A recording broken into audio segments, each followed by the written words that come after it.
Arrogance, ভেঞ্জিয়েন্স এগুলোর কোনো স্থান নেই। আপনার স্থান নেই কোনো প্রতিহিংসা বা প্রতিশোধ গ্রহণের করেছেন।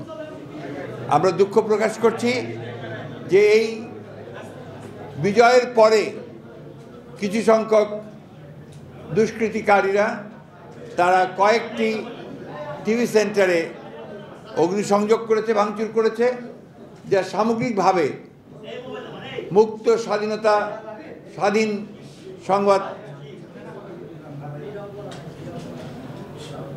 গণমাধ্যমের যে স্বাধীনতা তার বিরুদ্ধে। আমরা সবসময়ই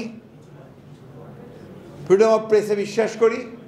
আমরা বিশ্বাস করি যে প্রতিটি ব্যক্তি, মানুষ, সংগঠন, বিশেষ করে সাংবাদিকেরা তারা তাদের মত একদম স্বাধীনভাবে প্রকাশ করবেন। সেই বিশ্বাসেই আমরা মনে করি যে যারা এই সমস্ত কর্মকাণ্ডে লিপ্ত থেকেছেন তারা এইসব থেকে বিরত থাকবেন এবং সংবাদপত্রের যে মুক্ত ধারা তাকে অব্যাহত রাখবেন।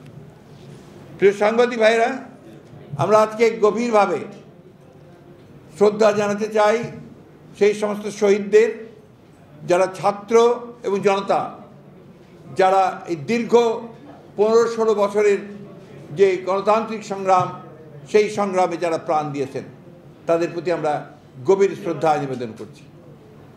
আমরা অভিবাদন জানাতে চাই, স্যালিউট জানাতে চাই আমাদের ছাত্রদের, আমাদের সন্তানদের, যারা তাদের মেধা, বুদ্ধিমত্তা, সাহস নিয়ে এই ফ্যাসিবাদী সরকারের বিরুদ্ধে দাঁড়িয়ে বুকের রক্ত দিয়ে তারা আজকে বিজয় অর্জন করেছেন, ছাত্র জনতার বিজয় অর্জিত হয়েছে। আমরা তাদেরকে আবারও অভিবাদন জানাচ্ছি।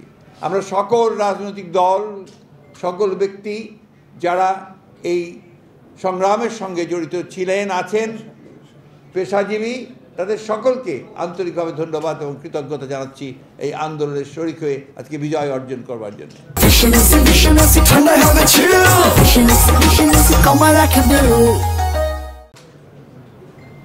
এই বিজয় অর্জন করা হয়েছে, কিন্তু আরও বড় দায়িত্ব রয়েছে এখন প্রতিটি মানুষের, প্রতিটি বাংলাদেশির, প্রতিটি স্বাধীনতা প্রিয় মানুষের, প্রতিটি নাগরিকের এই স্বাধীনতাকে সুসংহত করা। সেই স্বাধীনতাকে সুসংহত করা তখনই সম্ভব হবে যখন আমরা গণতান্ত্রিক প্রতিষ্ঠানগুলোকে প্রতিষ্ঠিত করতে পারবো, তাদের প্রাতিষ্ঠানিক রূপ দিতে পারবো। আর সেই জন্যই আজকে সবচেয়ে বেশি যেটা প্রয়োজন সেটা হচ্ছে ধৈর্য, সংযম এবং পরম সহিষ্ণুতার জন্য নিজেকে তৈরি করা। আপনাদের কাছে অনুরোধ করব যে আজকে আপনাদের মাধ্যমে আমি এই বার্তা আমরা সারা দেশবাসীর কাছে পৌঁছে দিতে চাই যে এখন অ্যারোগেন্স, ভেঞ্জিয়েন্স এগুলোর কোনো স্থান নেই। আপনার স্থান নেই কোনো প্রতিহিংসা বা প্রতিশোধ গ্রহণের। এখন যেটা প্রয়োজন, ধৈর্যের সঙ্গে পরিস্থিতি মোকাবেলা করে, জনগণকে সংহত করে আপনার এই অর্জিত স্বাধীনতাকে সংহত করা, সুসংহত করা। আপনারা এটা সর্বক্ষেত্রে পৌঁছে দেবেন যে এখনও যারা এখন এই বিভিন্ন প্রতিষ্ঠানে প্রতিশোধমূলকভাবে অগ্নিসংযোগ করছেন, লুটপাট করছেন, বাড়িঘরে হামলা করছেন, এটা দয়া করে অবিলম্বে এই মুহূর্ত থেকে বন্ধ করুন। যারা এটা করছেন তারা কেউ এই আন্দোলনের আন্দোলনের লোক নন, তারা সবাই কিন্তু আপনার যারা আন্দোলনের বিরোধিতা করেছে তারা এবং তাদের লোকেরাই করছে। এই বিষয়গুলো আমাদেরকে একটু মনে রাখতে হবে এবং সেগুলো সেইভাবেই আমি আপনাদের মাধ্যমে সারা দেশবাসীর কাছে অনুরোধ জানাচ্ছি।